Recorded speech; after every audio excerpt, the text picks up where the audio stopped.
In the pursuit of understanding relationships, specifically in the context of polygamy, there's a fundamental truth that must be acknowledged. If a man isn't in position to adequately provide for and take care of a woman, he doesn't deserve to be with a woman.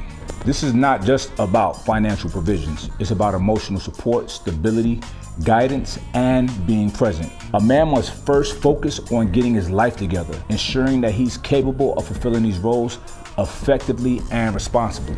The journey begins with personal development and self-awareness. You have to take a hard look at yourself, understand your capabilities, your weaknesses, and your potential. It's about asking yourself a question. Am I ready to take on the responsibility of caring for another human being? If the answer is uncertain, then your path forward is very clear. Keep working on yourself, King. Build that stability, acquire that wisdom, and cultivate the emotional intelligence that's needed to be a supportive partner and a thorough leader. Once a man is secure in his own abilities and identity, the conversation about relationships and possibly poly can start to begin.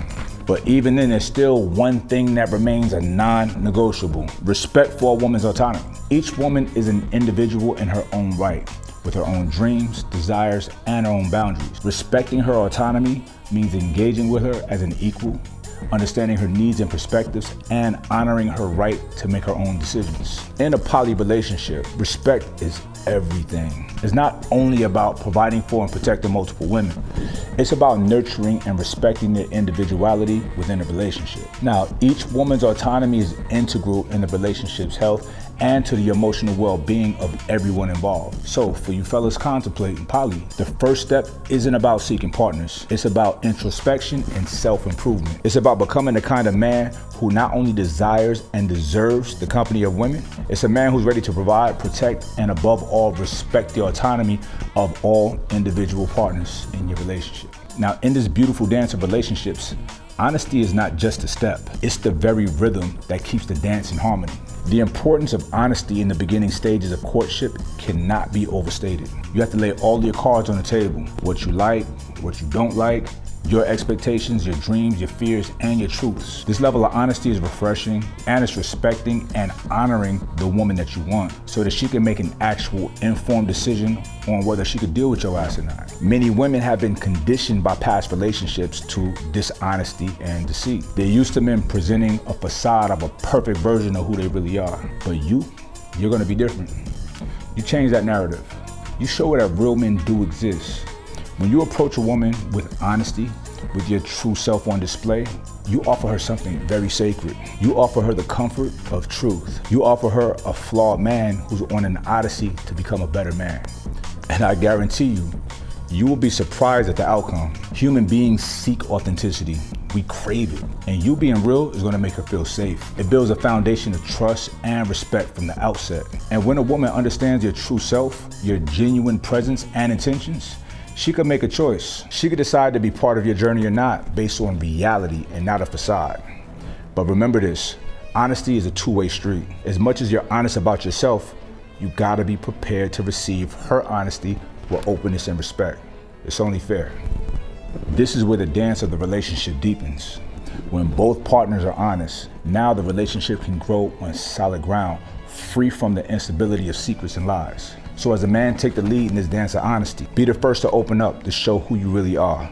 It's a sign of strength, it's not weakness. It demonstrates confidence in who you are and respect for the woman that you're courting. And it shows that you respect yourself. This approach won't set you apart. It will literally set the stage for a relationship built on truth, respect, and authenticity. Now, it's important to me to articulate to you my complete perspective on polygamy. I want to discuss the intentions and my ethics behind it. You need to have a clear and moral foundation in your relationships, whether it's monogamous or polygamous. That's gotta be set, right?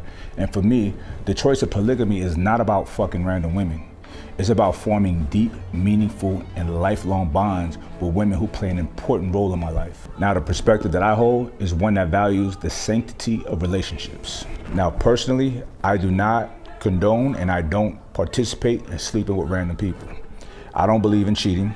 And I tell all my friends, if you cheat on a woman, the person that you share a bed with, I can't trust you. Because if you're gonna lie to someone so close to you and so important to you, there's no telling what you'll do to me. The ethos that guide me is simple, but very profound. I will not be intimate with someone unless I can envision a future with them.